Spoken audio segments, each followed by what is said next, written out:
Beyond, and hello everyone, my name is Jonathon Dornbush, and this is Podcast Beyond, IGN's weekly PlayStation show, and for those watching at home and not just listening, I'm now very self-conscious because I realized I ate an everything bagel right before the show and don't know if I checked my teeth. So look forward to seeing maybe some leftover poppy seeds in my teeth. And if you're if you're listening to the audio version, you're missing out on some great Easter eggs. But they're not eggs. Anyway, we're here, of course, to talk about a lot more important things than what's going on in my mouth. I keep saying things that I probably shouldn't be saying, so I'll move right along. I'm joined this week by Brian Altano. Hello. Lucy O'Brien. I want someone to clip out that last sentence and just leave it hanging and isolated. Perfect. Mm-hmm. And Max Scoville. Yeah, I ate a fistful of cashews before we started recording, and I had like chia pudding for lunch. So I'm sure I've got all sorts of, behind the scenes photos stuck in my teeth or whatever. I'm allergic to cashews, so I would be dead. But to move on to more exciting news, we actually have a lot of exciting things to talk about in the life of PlayStation gamers and gamers everywhere, because there's a lot of really, really big news when it comes to some third-party games that we're going to get into in just a second. Naturally, I assume PlayStation will probably announce something huge in between when we post this and when it goes live, but at least we have something else big to talk about. And of course, I think there's no reason not to just jump right into it.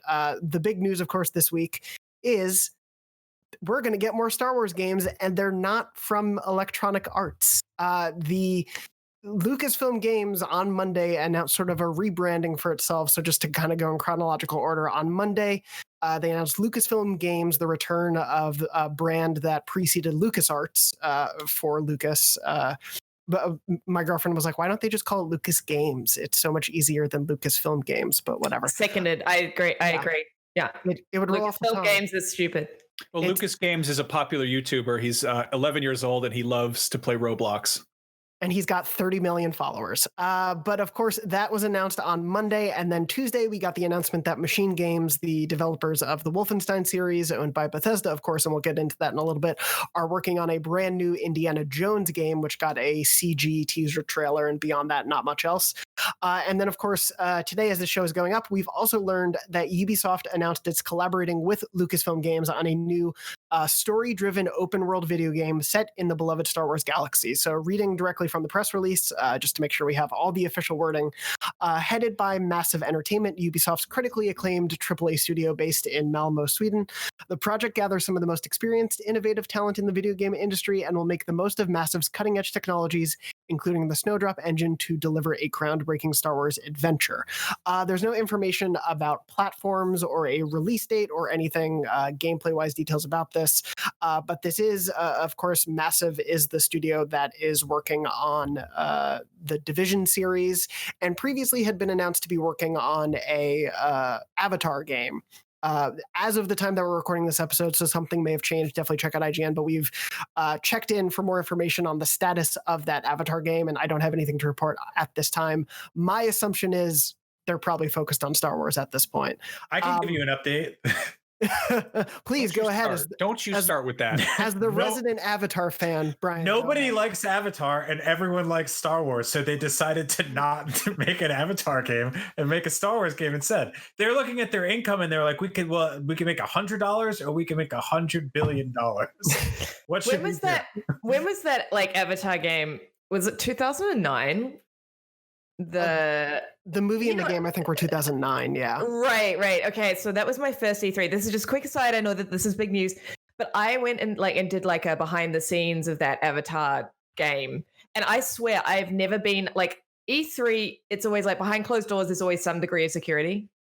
This was like I was meeting the president behind closed doors. Like there was security. They were like, you had to like surrender your mobile phone. It was so intense, and I honestly was waiting for the second coming with this game. But well, I mean, if you think about it, the last time that many Na'vi got together, their tree burned down, so they have to be very careful. But no, I do want to get into obviously, the Massive taking this on and what that means for Avatar, because obviously Max, I think of any podcast host around IGN, we probably have the most experienced Avatar fan around. I thought that's a joke that just keeps becoming funnier because the movies don't ever come out. What is interesting? Are you going to Avacon this year? I say let's not talk about Star Wars at all. Let's just make this entire podcast about Avatar. Yeah. For anyone who came in via a Star Wars headline, I'm sorry, this is all going to be about Avatar. Speaking of, my favorite thing was that the Avatar 2 was supposed to come out this year, and there was that tweet from Fox from like 5 years ago that was like, look forward to the movie, and it's like 6 kids around a tree. Of course, that movie didn't come out. Anyway, those, the Avatar. Those kids just graduated college. they're all working. They have families. It's incredible. Anyway, this Avatar game was originally announced in 2017. Massive, of course, now is planning to be working on a Star Wars open world story-driven game. I think obviously we've seen enough open world story-driven Ubisoft games to have an idea of what that means. And I do want to get into what that could mean for the gameplay. But first of all, we are now seeing Star Wars games outside of EA. This is, of course, precluding the VR games and the Lego games and whatnot, but this is the first, presumably console and PC-based Star Wars action game since the EA-Disney partnership earlier in this past decade to be announced. What does that all mean to you? Especially, I know we have obviously a lot of really big Star Wars fans in the cast. What do you all think of this announcement? Did it take you by surprise? Was it what you were kind of hoping we'd see as this relationship between EA and Disney kind of would begin to come to a close, we would think? How does it sit with you guys as we get into it? It's great. So I've been. Who do you want to do? Go for it. I talk first. You talk first. No, I'm more of an Avatar guy. I can hold that. Yeah, of course. I've been wanting an open world Star Wars game forever. I think everyone's kind of been wanting that. I mean, EA, I feel like has more canceled Star Wars games than it has Star Wars games that stuck the landing. I think EA as a publisher typically kind of shoots for the moon. They really want to make like triple, quadruple A video games that are super polished and have, no, janky little corners. And like that sort of defies what Star Wars is. And I would so much rather see, I feel like Ubisoft frequently ships bigger games on a more consistent basis that maybe they're a little jankier, but they're also like, they're more interesting. There's more stuff going on. Like just last fall they dropped 3 open world games where you could run around and explore and do stuff. And like, no disrespect to, Jedi Fallen Order, which was great, but that's like a considerably more linear experience. And, to me, something that's always been fascinating about Star Wars is like the world itself and getting to explore those environments. Obviously, Massive has a experience with this with the Division. The big thing that I'm wondering is they say this is a story-driven game. They don't say it's single player. The Division is arguably a story-driven game. It's rooted in Tom Clancy lore. I really hope this isn't just a Star Wars Destiny-like type of looter shooter, a shared world experience. But that being said, even if it is, the fact that EA not having a monopoly on Star Wars games means that I don't know. Freaking Insomniac could make a Star Wars game or something. Like some other studio could jump on that and take the reins and do something entirely different. But it's if nothing else, it just means variety. Yeah, it's very easy to be negative about the sort of EA Lucas Star Wars deal that lasted a decade and yielded not a lot, because for a lot of those days, the story was almost entirely kind of populated by negative news. There was cancellations, there were delays, there were microtransaction loot boxes, all that stuff. But to come out of it, I think that I want another Star Wars Jedi Fallen Order 2. I want a Battlefront 3. I want new content for Squadrons. I don't want those to be the only Star Wars games. And so if those things continue to go in perpetuity, and alongside that, the license gets opened up to some other players, that is the best possible scenario, because it's taking the best of the stuff that came from the EA era, which admittedly wasn't like a ton of stuff, but towards the end, I think it got really good. Like anybody that stuck around on Battlefront 2 will tell you that that's one of the best Star Wars games ever made. Like it's phenomenal. Like it took years to get where it needed to get to, but it's pretty feature complete now for something that shipped, as basically a pachinko machine with stormtrooper helmets in it.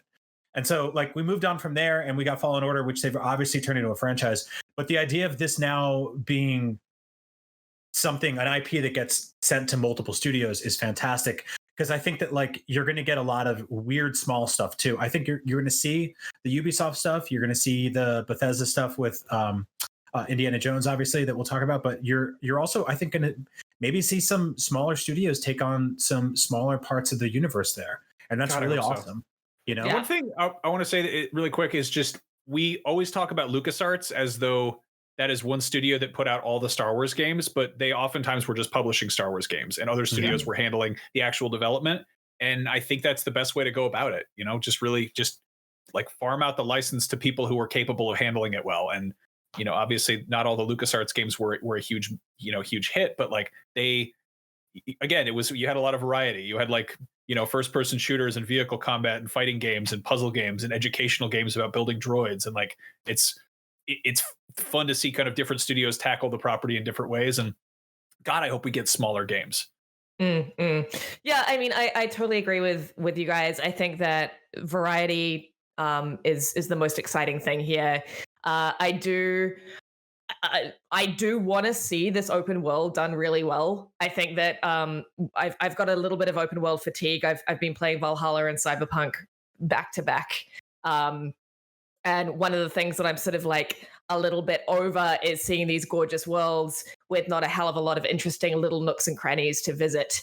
And I think that the Star Wars universe is, so enticing and seductive because of those little nooks and crannies, because of those little side characters and those weird, little stumbling across something that you would never expect. And I really want to see this open world game in particular from Massive really explore that. Now, I haven't played The Division 2. I can't really speak to it. I played The Division. It wasn't particularly interesting to me. I played a hell of a lot of The Division. I played it when I had mono. But like, I really want to see if we're going big with this thing, I really want to see an interesting, weird, eccentric world.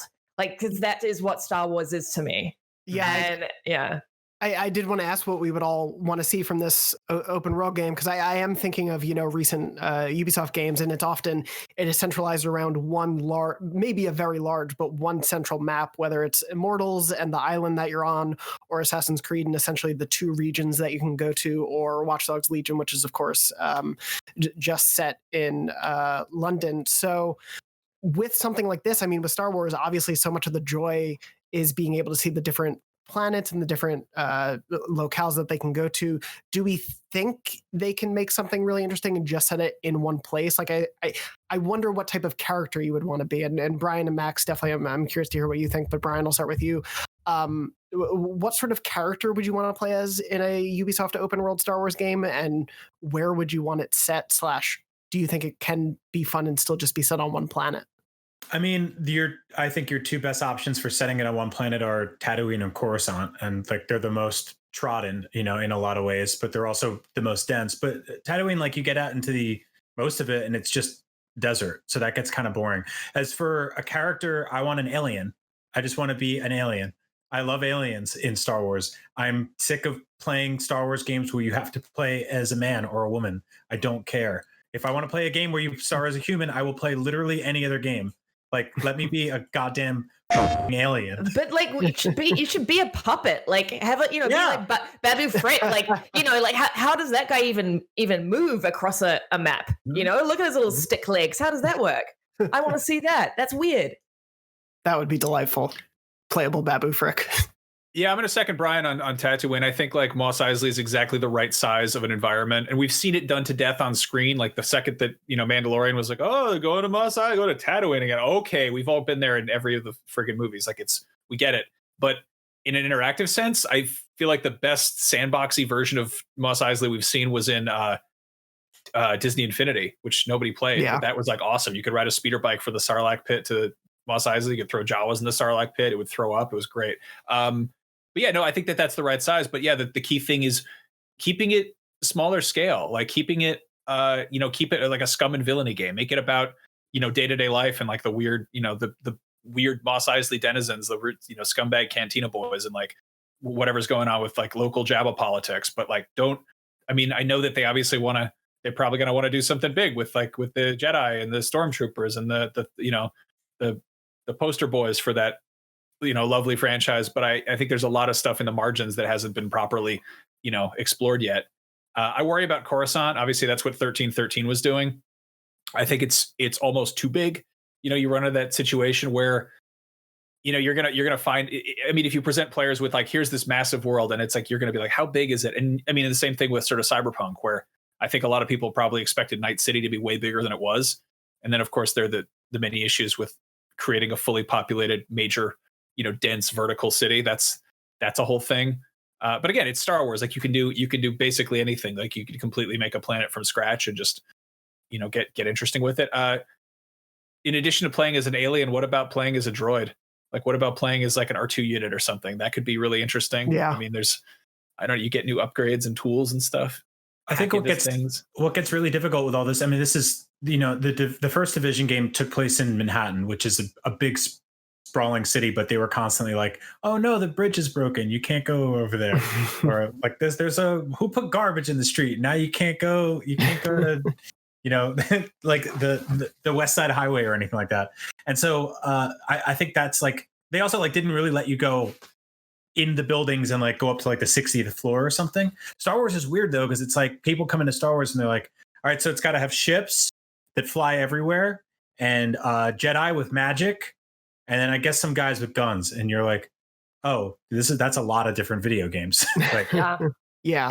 It's almost like the although just as an aside, it would be hilarious if like you played as C-3PO with just like a constant inner monologue. Oh god.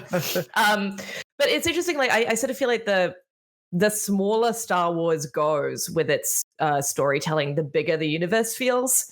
I sort of felt like that with the Mandalorian. I mean, I don't want to spoil any of the end plot twists for people who haven't seen it. But I was going to say, aside from those sort of like end plot twists, I felt like it was a smaller story that made the universe feel much bigger because you weren't seeing the same characters. I mean, some of these characters were new to me. I never watched Clone Wars, so forgive me. I'm not a real fan. But like it's the sort of the margins, as Max was saying, like the storytelling in the margins makes that universe feel so much richer and ripe for storytelling. So I'm with you guys. Like I would prefer to go much smaller, much more focused, and stick with a genre, stick with a tone. Like I wasn't a big fan of Solo, but I admired that it was like, this is what it is. Like this is the kind of genre that we are working within, and it followed that through to the very end.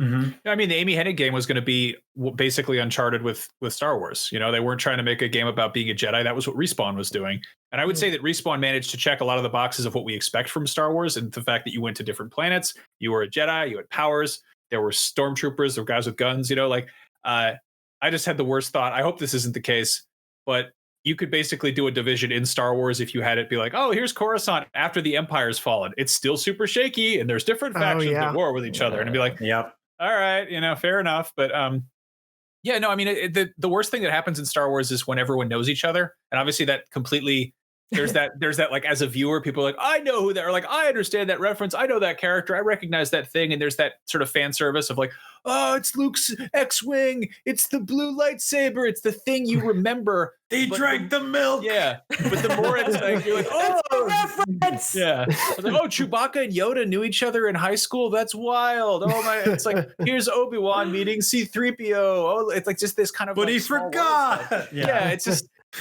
I don't know, move away from that. And I like the idea of there being, obviously familiar themes and concepts we know, but like there's, not to totally dork out here, but the Star Wars Tales of books, which are now, legends and that they're not canon. Those were basically like the Tales from the Mos Eisley Cantina was for the most part sort of a Rashomon with, Obi-Wan walking into the cantina and slicing off Ponda Baba's arm. And it was like, what does that look like from the perspective of like a Jawa who's exacting revenge on stormtroopers that blew up his sandcrawler? What does that look like from the perspective of, Ponda Baba's friend, Dr. Evazan, who has the death sentence on 12 systems? Furthermore, how did he get those death sentences? Like you explode like the thing that we're very familiar with first and foremost, and maybe you have that thing blip up there somewhere. But like, again, this is a galaxy. Like, go big. Get those books are the most lore I ever got about Bib Fortuna until recently, and I'm pretty happy about that.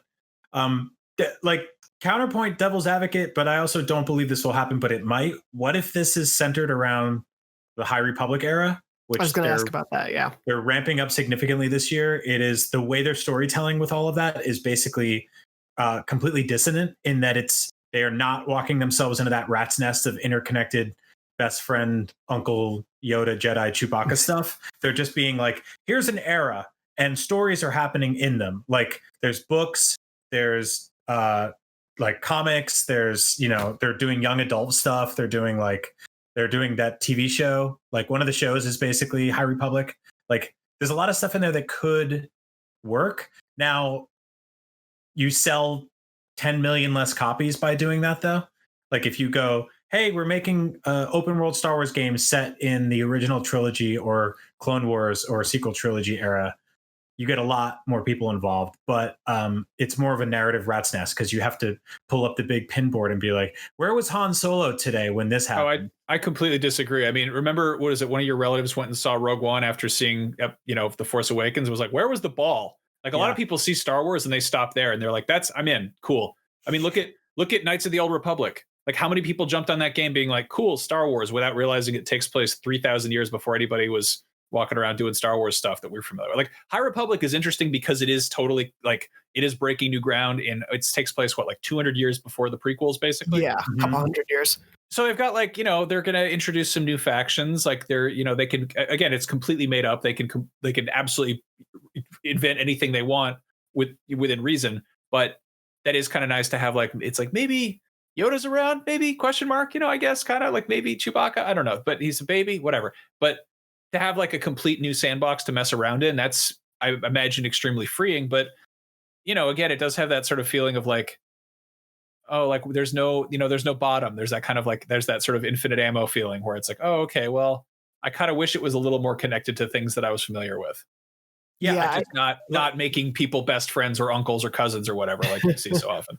Both definitely work. I just think you sell more going with the stuff that's more like punch in the face familiar. Like I think remember Shadows of the Empire? Yeah, of course. That was like the last time they did that. That the whole gamble there being like, can you make a Star Wars movie without the movie? And it was like, here's Shadows of the Empire, the game. Here's the novel. Here's the young adult novelization. Here's the graphic novel. Here's the trading cards. Here's the pop-up book. Here are the action figures. There's no movie. It's just it's everything. But they put out a soundtrack for that. Yeah, but that took place between two of the most recently and released and popular Star Wars films ever made. So I think it's like that was risky, but also sort of like, hey, what was Luke Skywalker doing between Empire Strikes Back and Return of the Jedi is a question like every Star Wars fan in history had. But I don't know if they had, what was Yoda doing when he was 700? Yeah, I think the timeline of where they want to set this really depends on, I think, also the characters that they're going to want you to play as. Like if the playable characters you are as are Jedi, then the High Republic makes a lot more sense to place it there and to have you be a Jedi where there's a bunch more Jedi. Just that's kind of the everyday life. Whereas setting something that's in the established like Skywalker saga eras that we know, I can see something more along the lines of a bounty hunter or, like the underground sort of like that ragtag stuff that we were talking about. Those options, I can see them going either way, and I don't know what will be their choice right now. This is definitely something that's a few years away. And so I think something with like the High Republic, we don't know how big that's going to become for Disney, by 2023, 2024. It's still up in the air of how important that will be, or if it'll be a failed experiment that was a nice try and it just lives in the books. We'll have to see where that goes. But I did want to sort of ask on the Ubisoft of it all.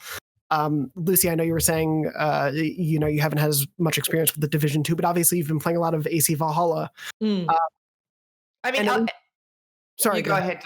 Well, no, I was just going to say, like, AC Valhalla is the first Ubi game in a long time, and I haven't played.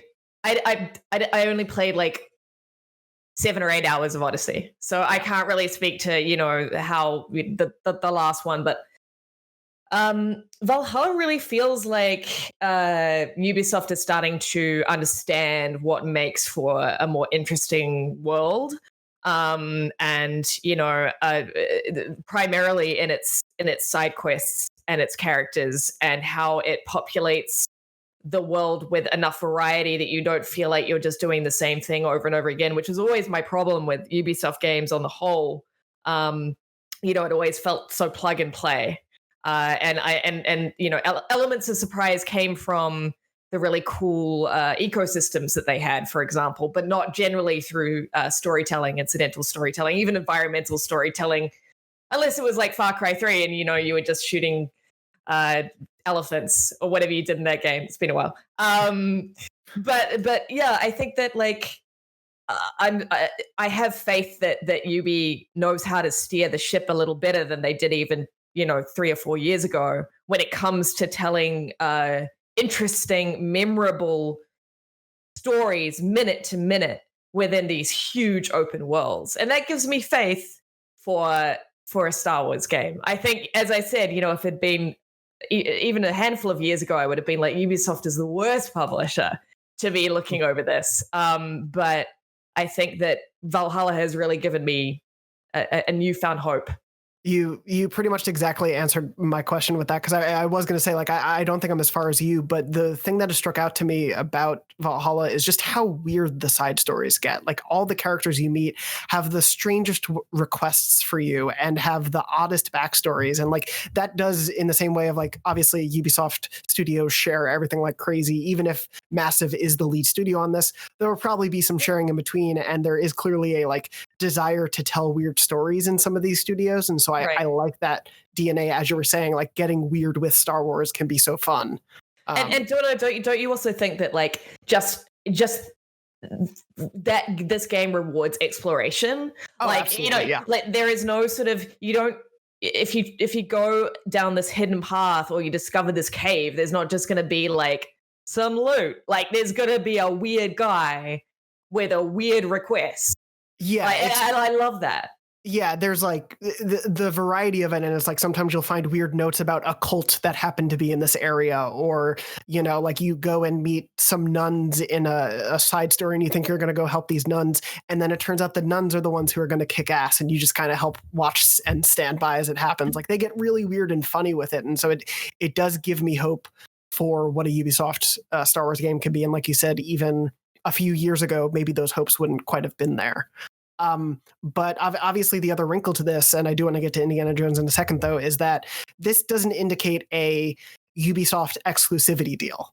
This is not, we're not jumping from EA to Ubisoft when it comes to only having Star Wars games. EA also put out a statement today alongside that announcement saying, "We are proud of our longstanding collaboration with Lucasfilm Games, which will continue for years to come. Our talented teams have created some of the most successful games in the history of the Star Wars franchise, including Jedi Fallen Order, Battlefront, Galaxy of Heroes, and Squadrons. We love Star Wars and look forward to creating more exciting experiences for players to enjoy." And Brian, I think you had mentioned it, like undoubtedly the history of EA and Star Wars is mired in the bad press that it has had, the very public cancellations, the studio closures, the microtransaction debacles. Like there is no way to remove that from the history of EA and Star Wars. But the last couple of years, they've put out a pretty good string of games and supported those games really well. And for me, at least, and I'm curious to hear from all of you, but Brian, I'll start with you.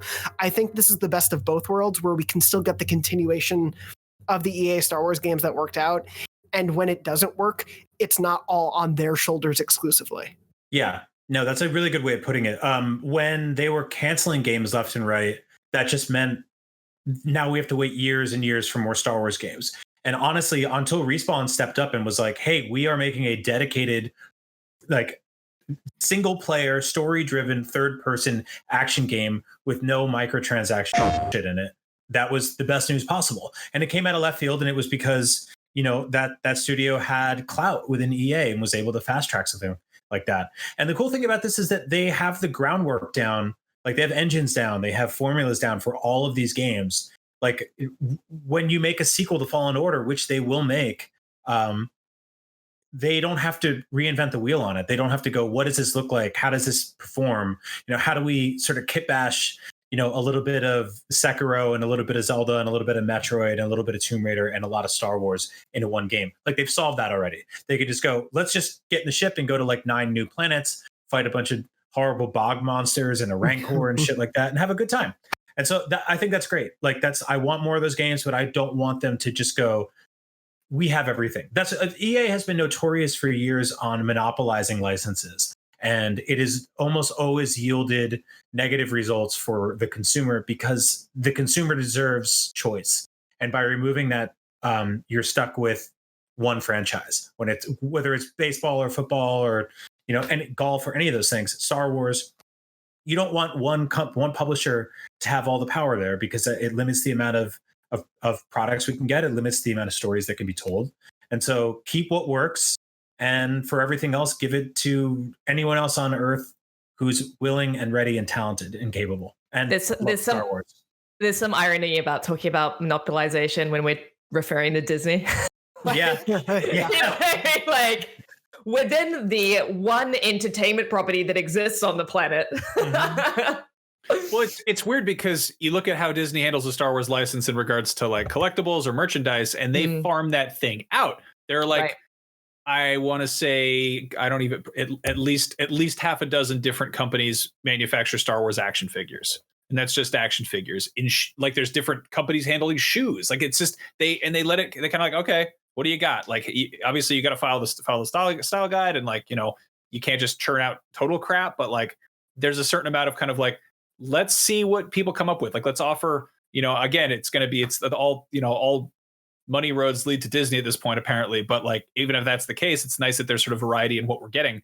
And it's weird to see EA being the only one. Like, I've always been bummed about that decision. And I think, like Brian said, Battlefront 2 did eventually kind of right itself. But for all intents and purposes, the Battlefront games under EA were very much designed by committee. Like, they felt very much like, we need to make a Star Wars game that appeals to everybody. And this was, I think, especially noticeable with Battlefront 2, which could have been, a logical expansion on the first Battlefront, but instead they were like, Overwatch is huge. We need to have some hero shooter mechanics in there.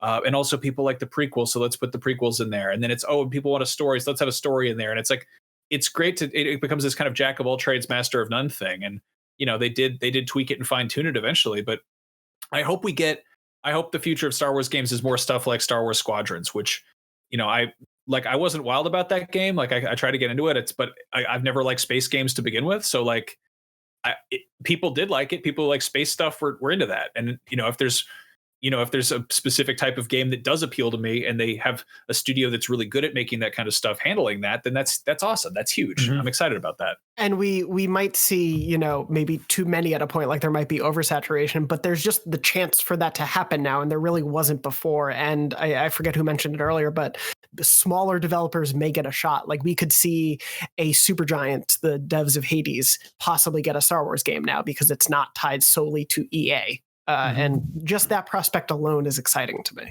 I mean, there was an era where within a couple of years we got, and these are not all great games, but we got The Force Unleashed 2, Tiny Death Star. We got Angry Birds Star Wars. We got Kinect Star Wars, which is terrible. And I'm sorry for bringing it up. But still, it's like, I want that weirdness to be allowed. I want that experimentation to happen. And it doesn't happen when one studio controls everything.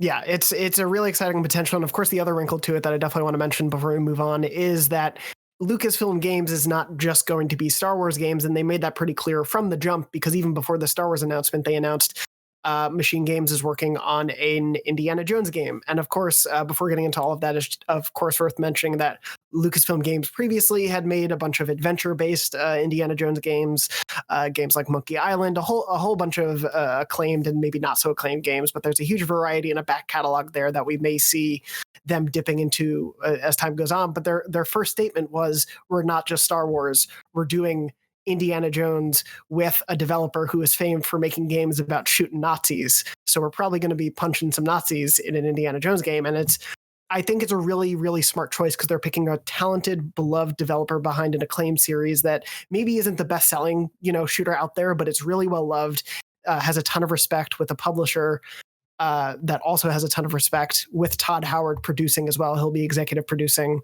And so it seems like a really great choice. It does, of course, raise the question, could that be an Xbox exclusive down the line?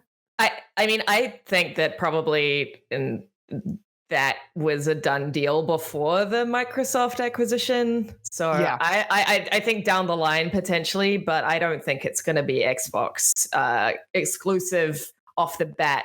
I do just quickly want to say I am so excited for the Indiana Jones. So Indiana Jones was my Star Wars when I was a kid. That was the series that I loved. That was the series that we always watched when I was around at a friend's house. Like, I watched those movies to death. And it always felt like Star Wars' weird, gross cousin had come around, and like that's what we were indulging in. And I love that, because that is what MachineGames has typically always been so good at, being weird and gross. And and also they're masters at creating fantastic shooters.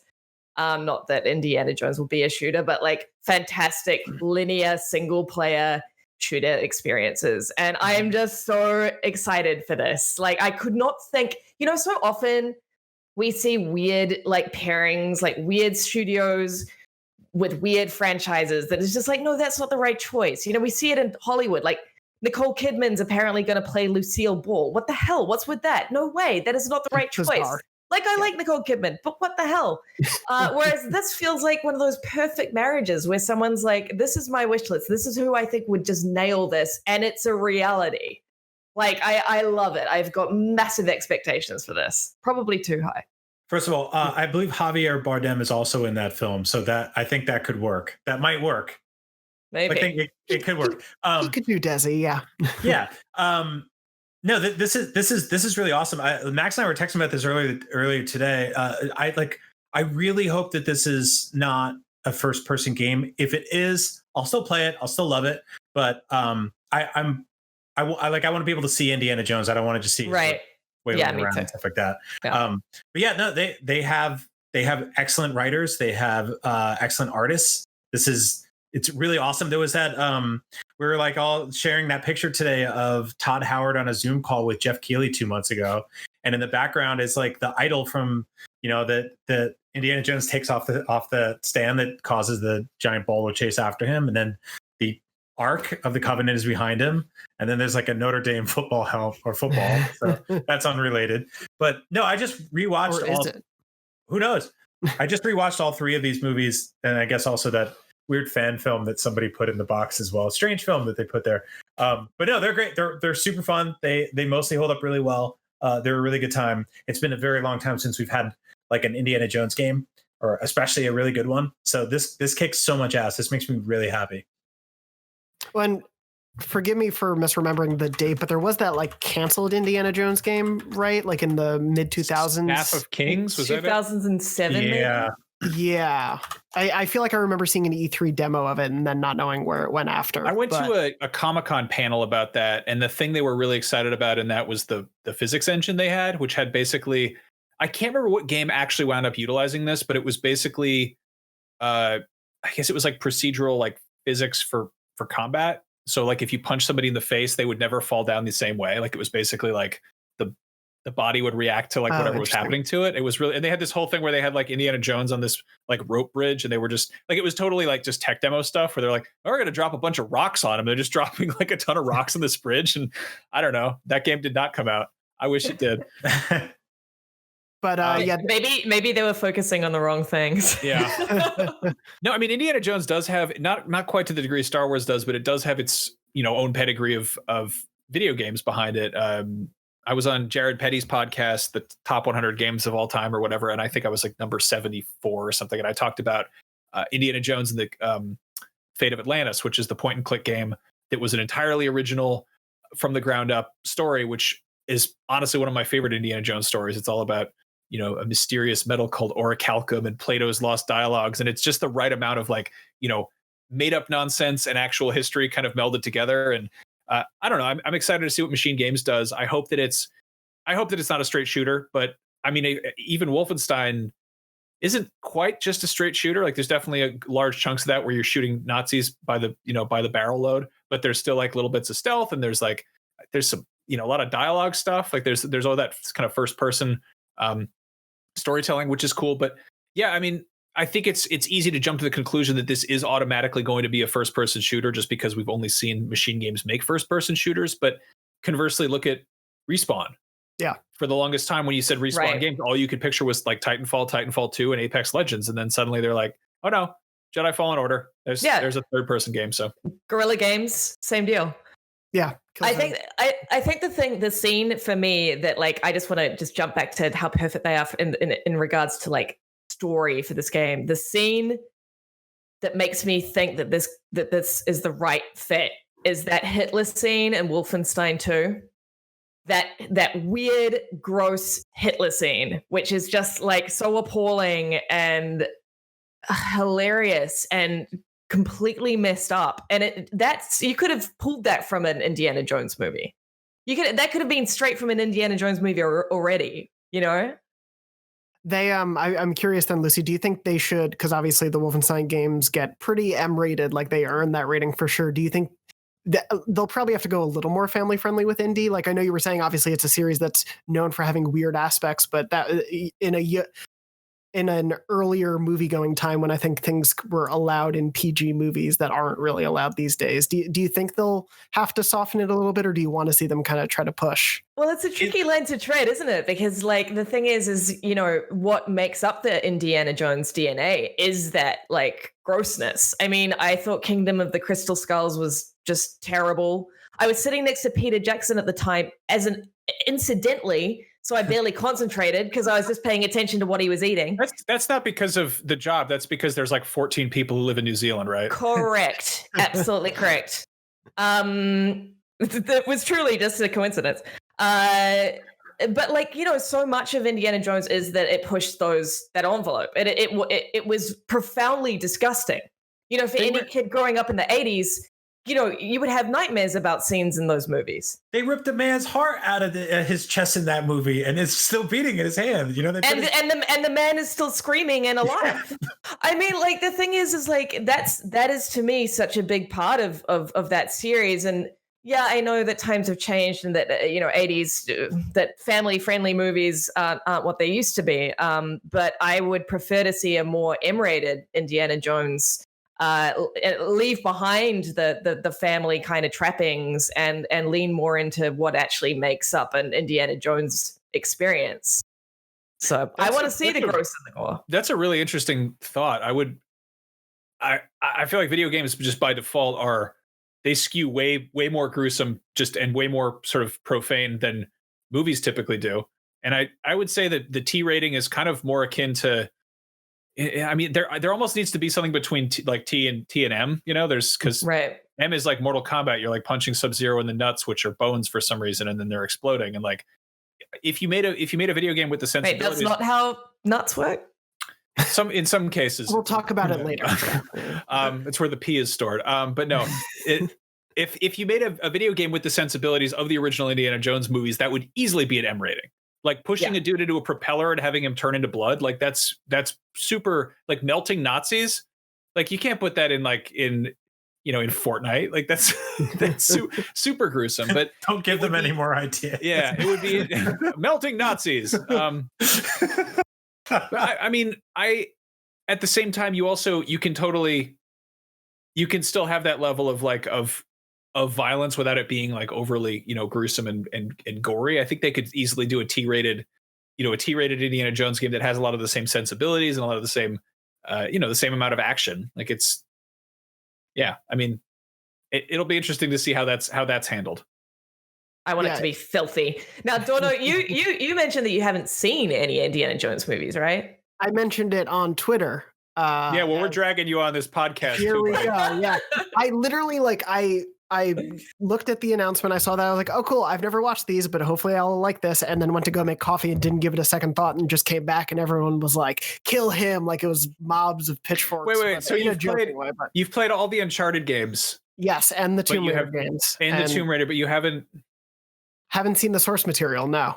Yeah.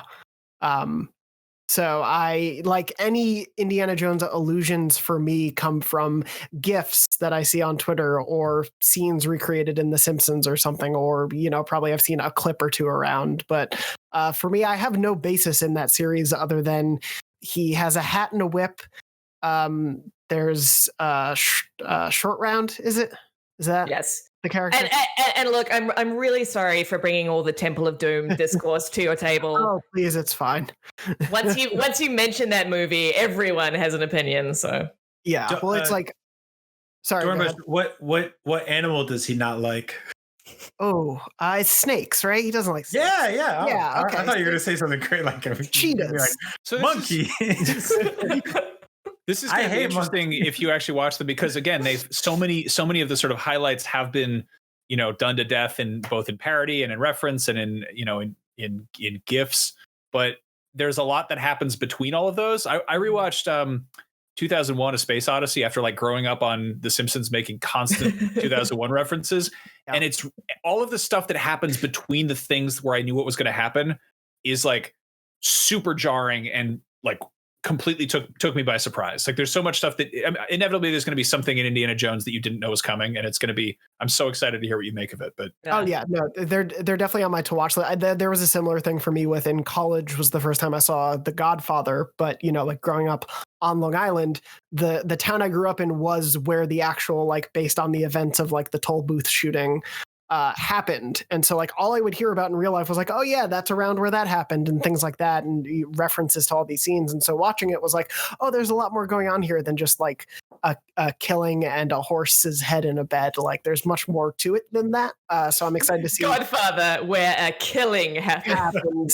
Well, like, so I'm excited to see more than the giant boulder that Troy and Abed recreated in their apartment community and is in the Disneyland ride. I'm excited to see what else happens in the movie besides that. You've been on the ride? Yeah, I've been on the ride. That ride's great. Oh, well, that's the whole trilogy. So you already know it. I'm good. I know it. I'm fine then. Yeah, it's a really fun ride. I like it a lot. It's a good ride. Yeah, but it's they made some movies based on that ride. You'd probably enjoy watching. Oh, the upcoming Uncharted movie with Tom Holland. Yeah, I'm excited for that. Oh boy. Yeah, that's just the snake eating its own tail at some point. The Uncharted movie. But anyway, I hate snakes. Nate never says that. What are you talking about? Anyway,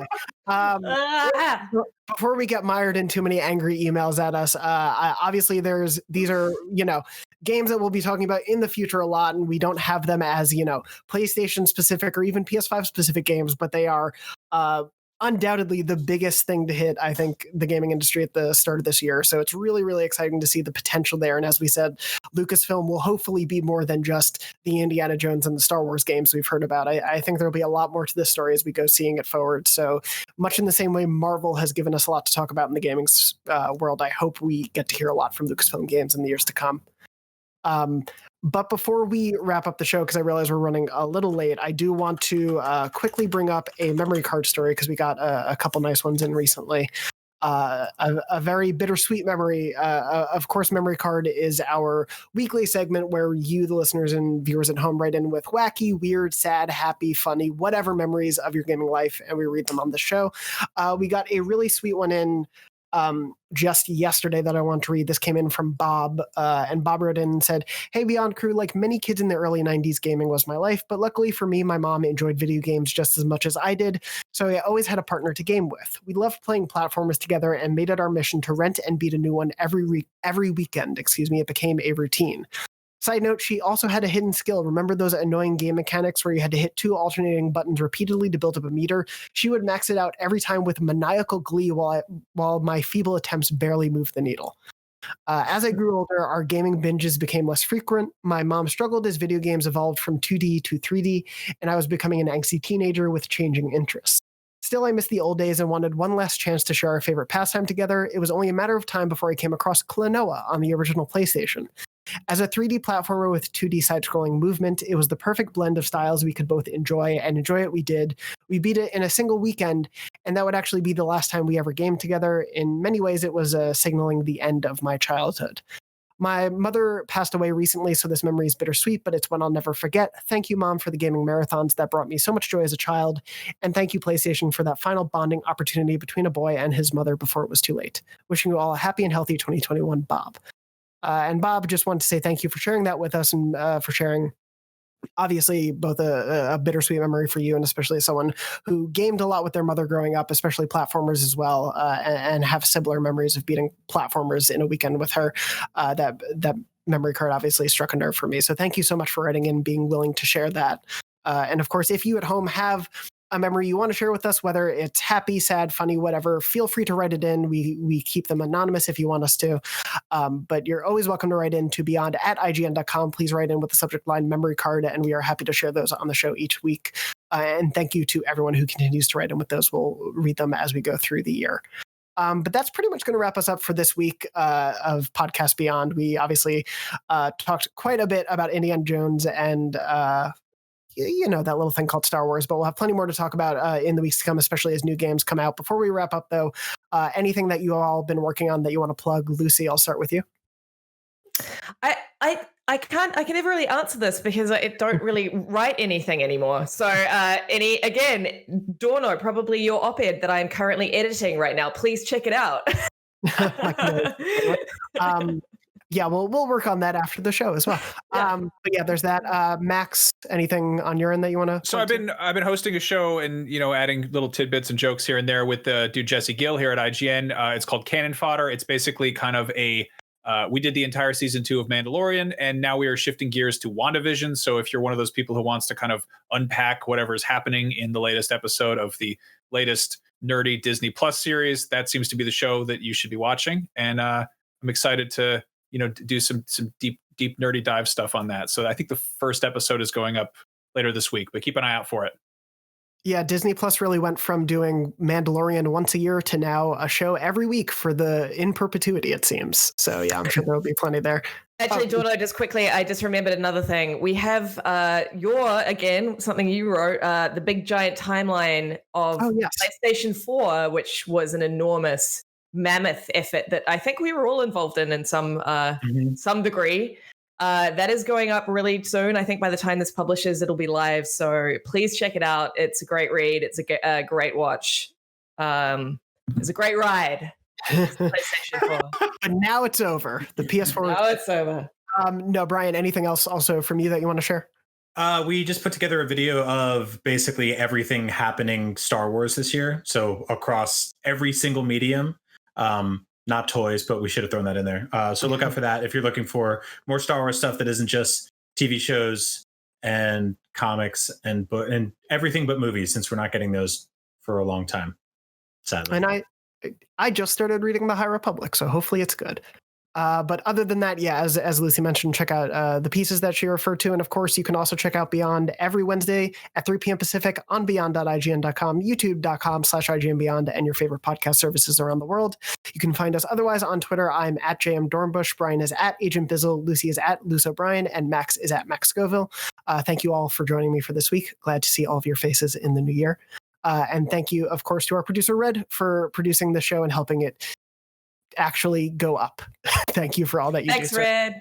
And other than that, thank you to everyone out there listening and watching. We hope you're safe. We hope you're well. And as always, beyond. Beyond.